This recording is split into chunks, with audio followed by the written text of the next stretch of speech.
everybody. I wanted to start a YouTube channel for my horse Preemptive, also known as Sweet Pea, also known as Miss P, as a way to document her life. She suffers from a disorder called PSSM, or polysaccharide myopathy, which is a mouthful, especially if you haven't heard of it before. For those of you who have heard of it before and have horses who suffer from it, you know that it is a daily struggle and that there isn't much information or videos about it. When I first found out that my horse may have the disease, and then later I had her tested and she was confirmed positive, which is a whole nother story that I might tell later on in a different video.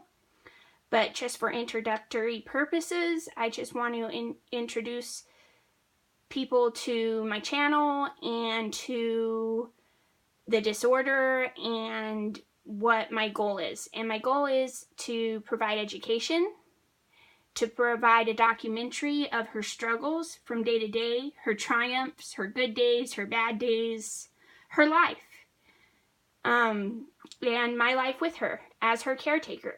And if you own one of these horses, I don't consider you an owner. I don't consider myself an owner. I am her caretaker. I take care of her because nobody else would. And most people who have these horses either put them down or they sell them because they don't fit into their, once they're found positive. Most breeders won't breed mares with this disorder. I hope that would be true.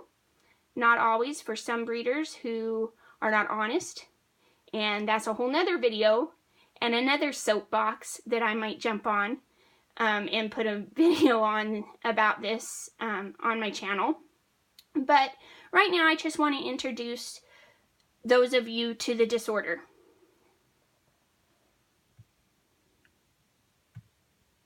So what is PSSM?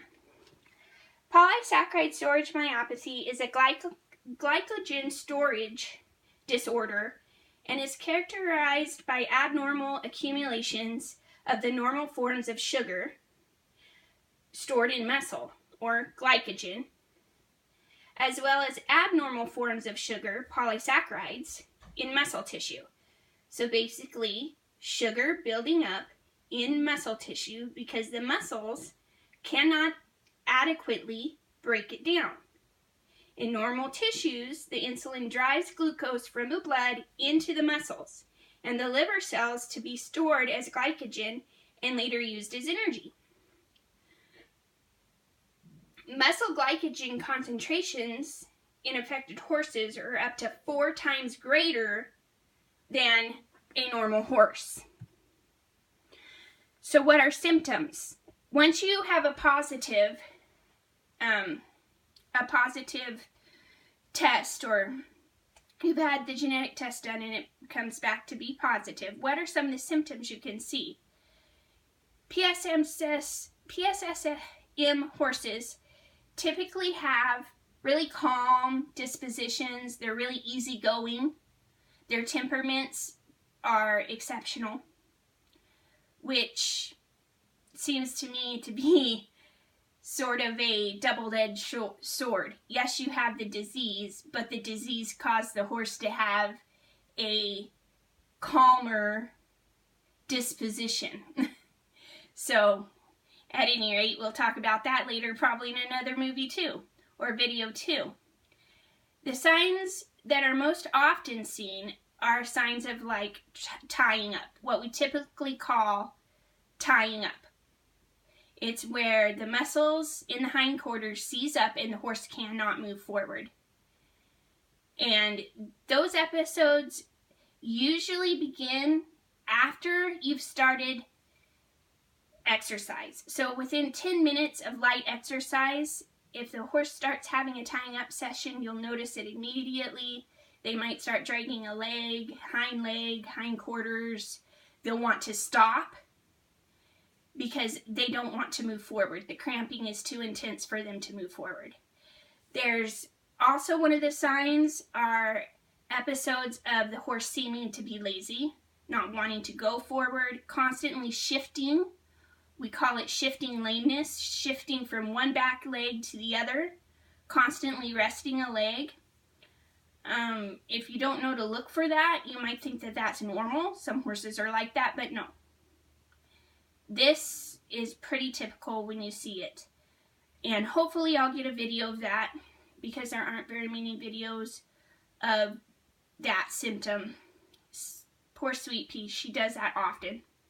So there's a good chance I'll get a video of that for you in future videos. They start to sweat profusely. You'll see them just get drenched, even on a cold day, from very little exercise. Also something that I might be able to get a video of. They seem to have muscle pain and stiffness when you're running a curry comb over their back or brushing them with a stiff brush. You'll notice it. They will duck away from the brush. Their ears will pin. You can tell that they're not enjoying that because their muscles and their skin are sore. Most of the time you'll start to see these symptoms early on as foals, but sometimes the symptoms don't set in until 2 years old or older. Preemptives or Sweet Pea's symptoms started at 2. I could really notice it.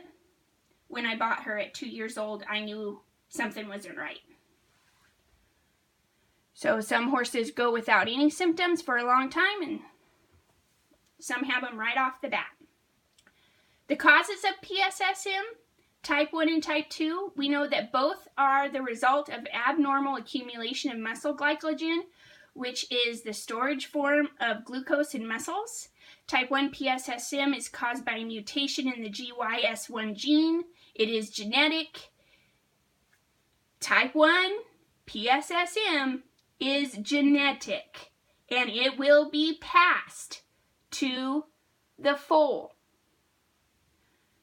The cause of type 2 PSSM is yet to be identified. There have not been enough studies on horses that have type 2 PSSM to know what's causing it. The genetic disorder, type 1 PSSM, can be identified by doing genetic testing. AQHA, just about a couple of years ago, made a 5-panel test required for breeding stock.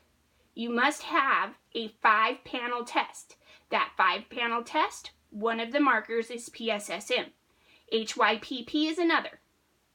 And then there are the other 3. And I might go into that in a different video and show you what the test results look like and who I sent my test to.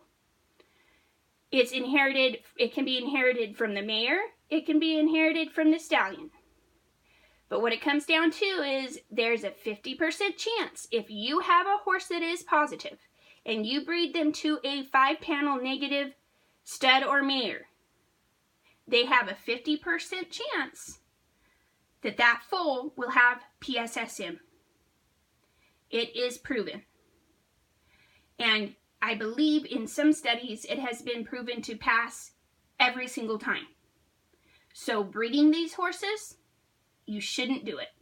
And I'll go into that too on another video because that's my soapbox that I get on. Don't breed for the disorder. Type 2 PSSM has the lack of the mutation that is specific for PSSM SM1, and so that's why it's harder to do a genetic test. You have to do a blood test or a tissue test, and it's very hard to diagnose the second type.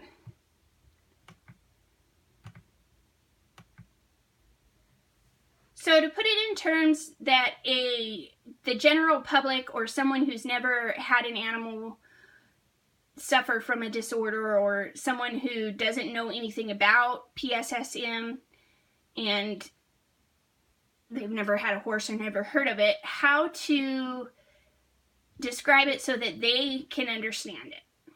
I have to tell people all the time, you can't give Sweet Pea cookies. No, she can't have a treat. No, don't feed her an apple. She won't eat it anyways. She has never taken an apple when offered to her, or a carrot. She will not take it. She will not take a cookie.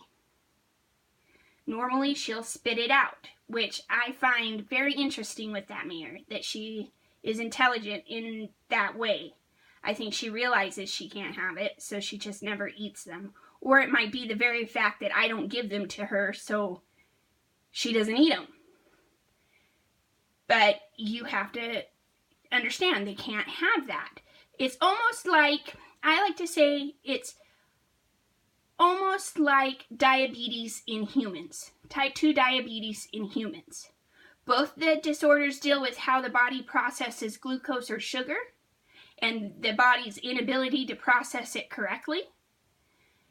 You don't give a diabetic a jelly donut or a piece of cake, because they're going to have to do, it's going to affect them badly, and they know that. And then they're going to have to test their blood sugar and make sure that their insulin level is good to handle that. So they know that they can't have that. Just as I said, you wouldn't give a horse with PSSM a cookie or a treat, because their bodies cannot break that down. Diabetic positive people, or humans, they have to watch their weight and their diet. So do caretakers of PSSM horses. We have to check on them and make sure that they're not getting high levels of sugar. We have to watch their weight, and we have to watch their diet. Both diabetics and PSSM horses should have a regular exercise. People with diabetics, it's harder for them to lose weight, and they have to exercise regularly. PSSM horses is the exact same thing. They have to exercise regularly. And I might get some comments back on this portion as far as not agreeing with me comparing it to the human form of diabetic 2, but to me, it seems like there's a lot of similarities.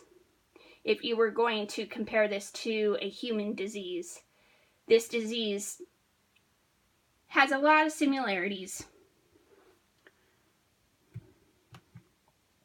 So management, that leads us into the discussion on management.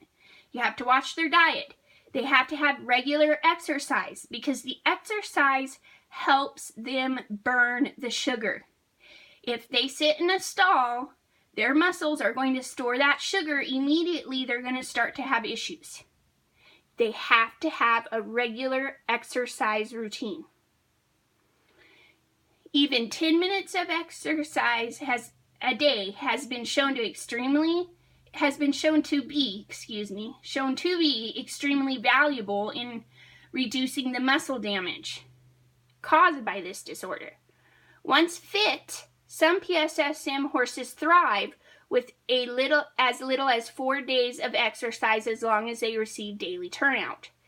As long as they're moving, as long as they're being able to have a job and you're exercising them.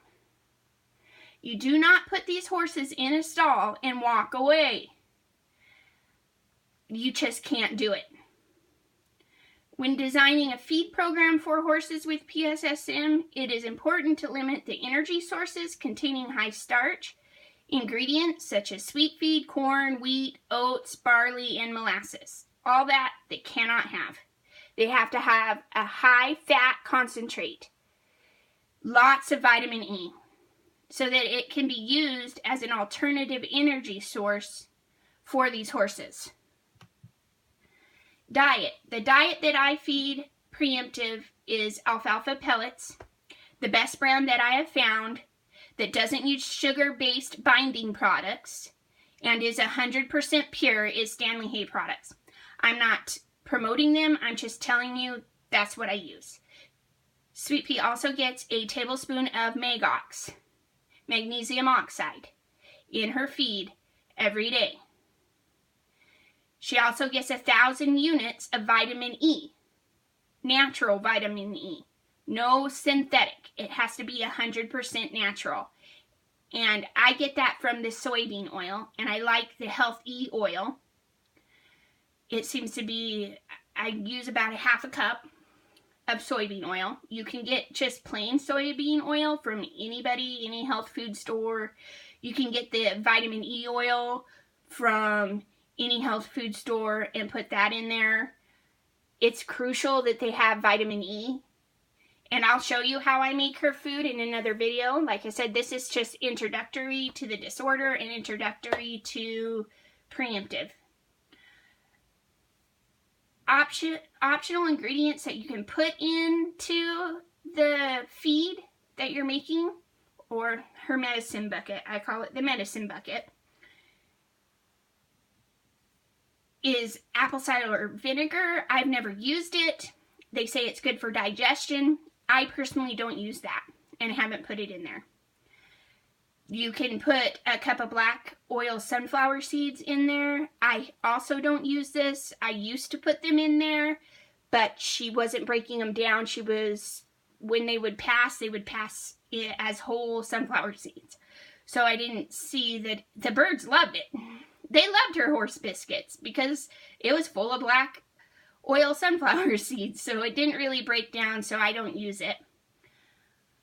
When you feed hay, it should have some alfalfa, but I have found that the most low quality, more brown looking grasses, like brome, are the best. So you don't need a grass that has a lot of green sugar. When you see green hay that's really dark green in color, and it's a grass hay, not a legume like alfalfa, we're talking grass hays. Alfalfa is a legume. It's in that family. It is not a grass hay like Timothy or brome or crested wheatgrass. And when you're looking at the hay, if it's very dark in green color, that's very indicative that it has a high sugar content. And sugar is the enemy. So remember, for PSSM horses that are already easy keepers, which is another double-edged sword, they're awesome. They're easy keepers, but they have PSSM. So that's the drawback. But they're easy keepers, so you don't have to have a high quality hay. Some people say soaking the hay works too. I have yet to try that, but I might, so we might do a video on that. What does this mean to you? Well, the real conversation about the disorder, it often offends other people. My opinion and the opinion that's going to be on this channel might offend you, and that's fine. You don't have to agree with me or everything that I say.